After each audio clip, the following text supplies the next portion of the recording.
देखिए, एएसआई ने अपनी इस रिपोर्ट को देने में बहुत सारी डिटेल्ड साइंटिफिक स्टडी की है और उस साइंटिफिक स्टडी के आधार पे एएसआई ने रिपोर्ट दी है। वहाँ पे जो इंस्क्रिप्शन है उस तथाकथित मस्जिद में एक इंस्क्रिप्शन भी मिला है। साथ ही साथ उस तथाकथित मस्जिद में जो खंबे मिले हैं वो हिंदू मंदिर के खंबे पाए गए हैं। जो वेस्टर्न वॉल है वो एएसआई ने हिंदू मंदिर की वेस्टर्न वॉल कही है। साथ ही साथ उसमें जो स्क्रिप्चर्स मिले हैं वो अलग अलग भाषाओं के हैं। महामुक्ति मंडप का उसमें जिक्र है, अलग अलग भाषाओं में उसमें इंस्क्रिप्शंस पाए गए हैं और अल्टीमेटली एएसआई ने यही कंक्लूड किया है कि 17वीं शताब्दी में यहाँ पे मंदिर तोड़ा गया है और जो यहाँ पे स्ट्रक्चर एग्जिस्ट करता है उससे पहले एक प्री एग्जिस्टिंग लार्ज हिंदू मंदिर था। जी, ये कोई पत्थर भी मिला है जो बताया कि जैसे जी, मैंने वही बताया कि एक पत्थर मिला था वहाँ पे जिसको इन लोगों ने तोड़ दिया है और हम उस समय सर्वे के दौरान थे। वो आधा टूटा हुआ पत्थर वहाँ पे अभी भी रखा हुआ है और उस पत्थर में ये स्पष्ट रूप से मेंशन्ड है कि यहाँ पे मंदिर तोड़ी गई है और उस पत्थर का ओरिजिनल एएसआई के पास 1965 में था जिसकी एएसआई ने फोटोग्राफ भी खींची थी। कई भाषाओं में कुछ लिखा हुआ मिला है। मैंने बताया आपको कि तेलुगु, अलग अलग कन्नड़ लैंग्वेज और अलग अलग लैंग्वेजेस में वहाँ पे इंस्क्रिप्शंस मिले हैं, स्क्रिप्चर्स मिले हैं। साथ ही साथ हिंदू देवी देवताओं की मूर्तियां भी मिली हैं। वो सब भी एएसआई ने जिला प्रशासन को हैंड ओवर कर दिया। सर, ये कानूनी प्रक्रिया अब क्या होगी? अब इसके बाद नेक्स्ट हम सुप्रीम कोर्ट का रुख करेंगे और सुप्रीम कोर्ट में मांग करेंगे कि जो वजू टैंक का एरिया उसको खोला जाए।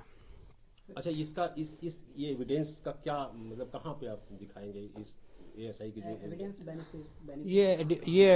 ये जो एविडेंस है बहुत बेनिफिशियल एविडेंस है। कहाँ दिखाएंगे? अभी तो डिस्ट्रिक्ट कोर्ट वाराणसी में ही दिखाएंगे क्योंकि ट्रायल यहीं पे चल रहा है और उसके बाद जब आगे मामला यहाँ से कंक्लूड हो जाएगा तो आगे हायर कोर्ट्स में भी इसको पढ़ा जाएगा। कोई डेट भी है जिसमें ऑब्जेक्शन के लिए? 6 फरवरी निर्धारित की गई है। मुस्लिम पक्ष तो लिंगर करेगा ही, जैसा कि अब देखिए मुस्लिम पक्ष क्या करेगा मैं ये नहीं बता सकता हूँ। जो अभी तक की लीगल प्रक्रिया और जो कोर्ट के ऑर्डर्स हैं मैं उसके बारे में ही आपको ब्रीफिंग कर सकता हूँ। पिलर की भी बात है जो रिकंस्ट्रक्ट किया गया था, उस पे मैंने आपको बताया कि मैंने वही बात आपको बताई कि एएसआई ने कहा है कि वहाँ पे हिंदू मंदिर के पिलर थे और उसी पिलर्स में से इमेजेस वगैरह हटा के उसका इस्तेमाल किया गया इस तथाकथित मस्जिद के लिए। देखिए, एएसआई ने अपनी इस रिपोर्ट को देने में बहुत सारी डिटेल्ड साइंटिफिक स्टडी की है और उस साइंटिफिक स्टडी के आधार पे एएसआई ने रिपोर्ट दी है। वहाँ पे जो इंस्क्रिप्शन है उस तथाकथित मस्जिद में एक इंस्क्रिप्शन भी मिला है। साथ ही साथ उस तथाकथित मस्जिद में जो खंबे मिले हैं वो हिंदू मंदिर के खंबे पाए गए हैं। जो वेस्टर्न वॉल है वो एएसआई ने हिंदू मंदिर की वेस्टर्न वॉल कही है। साथ ही साथ उसमें जो स्क्रिप्चर्स मिले हैं वो अलग अलग भाषाओं के हैं। महामुक्ति मंडप का उसमें जिक्र है, अलग अलग भाषाओं में उसमें इंस्क्रिप्शंस पाए गए हैं और अल्टीमेटली एएसआई ने यही कंक्लूड किया है कि 17वीं शताब्दी में यहाँ पे मंदिर तोड़ा गया है और जो यहाँ पे स्ट्रक्चर एग्जिस्ट करता है उससे पहले एक प्री एग्जिस्टिंग लार्ज हिंदू मंदिर था।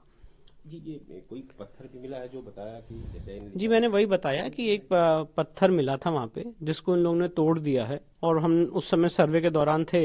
वो आधा टूटा हुआ पत्थर वहाँ पे अभी भी रखा हुआ है और उस पत्थर में ये स्पष्ट रूप से मेंशन्ड है कि यहाँ पे मंदिर तोड़ी गई है और उस पत्थर का ओरिजिनल एएसआई के पास 1965 में था जिसकी एएसआई ने फोटोग्राफ भी खींची थी। कई भाषाओं में कुछ लिखा हुआ मिला है। मैंने बताया आपको कि तेलुगु, अलग अलग कन्नड़ लैंग्वेज और अलग अलग लैंग्वेजेस में वहाँ पे इंस्क्रिप्शंस मिले हैं, स्क्रिप्चर्स मिले हैं। साथ ही साथ हिंदू देवी देवताओं की मूर्तियां भी मिली हैं। वो सब भी एएसआई ने जिला प्रशासन को हैंड ओवर कर दिया। सर, ये कानूनी प्रक्रिया अब क्या होगी? अब इसके बाद नेक्स्ट हम सुप्रीम कोर्ट का रुख करेंगे और सुप्रीम कोर्ट में मांग करेंगे कि जो वजू टैंक का एरिया उसको खोला जाए। अच्छा, ये एविडेंस का क्या मतलब कहाँ पे आप दिखाएंगे इस एएसआई की जो एविडेंस? ये जो एविडेंस है बहुत बेनिफिशियल एविडेंस है। कहाँ दिखाएंगे? अभी तो डिस्ट्रिक्ट कोर्ट वाराणसी में ही दिखाएंगे क्योंकि ट्रायल यहीं पे चल रहा है और उसके बाद जब आगे मामला यहाँ से कंक्लूड हो जाएगा तो आगे हायर कोर्ट्स में भी इसको पढ़ा जाएगा। कोई डेट भी है जिसमें ऑब्जेक्शन के लिए? 6 फरवरी निर्धारित की गई है। मुस्लिम पक्ष तो लिंगर करेगा ही, जैसा कि अब देखिए मुस्लिम पक्ष क्या करेगा मैं ये नहीं बता सकता हूँ। जो अभी तक की लीगल प्रक्रिया और जो कोर्ट के ऑर्डर्स हैं मैं उसके बारे में ही आपको ब्रीफिंग कर सकता हूँ। पिलर की भी बात है जो रिकंस्ट्रक्ट किया गया था, उस पे मैंने आपको बताया कि मैंने वही बात आपको बताई कि एएसआई ने कहा है कि वहाँ पे हिंदू मंदिर के पिलर थे और उसी पिलर्स में से इमेजेस वगैरह हटा के उसका इस्तेमाल किया गया इस तथाकथित मस्जिद के लिए। Brace yourselves for a revolutionary leap into the world of news with the Republic World app. We are not merely presenting a news app. We at Republic TV are ushering in a new era of digital news consumption. The Republic Republic World mobile app has the essence of power of breaking news and the heartbeat of our impactful shows seamlessly integrated into a singular dynamic platform for you. Join us, viewers, in an experience that goes beyond conventional news reporting. Don't merely witness the news, become a part of it. Download the Republic World app, now available on both the Google Play Store and the Apple App Store.